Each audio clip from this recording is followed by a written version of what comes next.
Hello, नमस्कार. आज मी बनवला होता मस्त हा ऑनियन चीज पराठा. खायला अगदी भारी लागतो. भाजीला जर काहीच नसेल ना घरात, तर हा पराठा नक्की बनवून बघा. खूप मस्त लागतो. आज माझ्याबरोबर पण असंच झालेलं.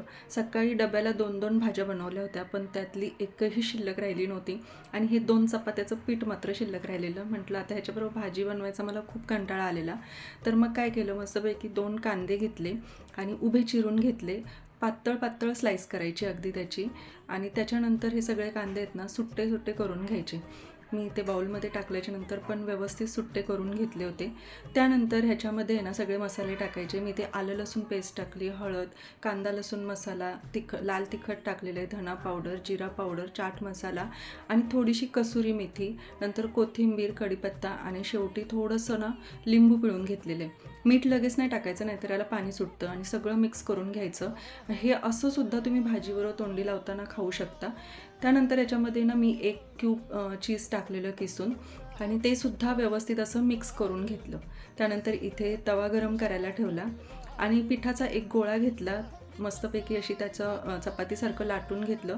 त्याच्यामध्ये ही फिलिंग ठेवली आणि वरून थोडंसं मीठ टाकलं आणि व्यवस्थित मिक्स करून घेतलं आणि त्याचं ना असं सगळीकडून त्याला व्यवस्थित बंद करून घेतलं.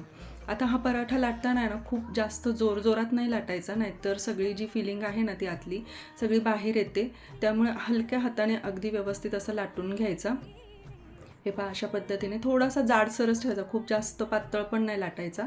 हलक्या हाताने असं लाटून घ्यायचा व्यवस्थित. आता हा लाटून झालेला आहे. तव्यावर तूप सोडायचं आणि त्यानंतर हा पराठा टाकून दोन्हीही साईडने ना व्यवस्थित असा खरपूस भाजून घ्यायचा. तूप किंवा तुम्ही याला बटरसुद्धा लावून घेऊ शकता आणि मस्तपैकी असा दाबून दाबून सगळीकडून व्यवस्थित खरपूस भाजून घ्यायचा. खूप भारी लागतो खायला. तुम्ही याच्यावर नंतरसुद्धा तूप टाकून खाऊ शकता वरून किंवा बटर वगैरे. अगदी भारी लागतो. वरून मी पुन्हा थोडंसं तूप टाकून घेतलेलं आहे आणि असं थोडंसं त्याला ना असं चुरगाळून घेतलेलं आहे. अगदी मस्त लागतो खायला. नक्की बनवून बघा आणि रेसिपी आवडली तर लाईक करा, शेअर करा. बाय.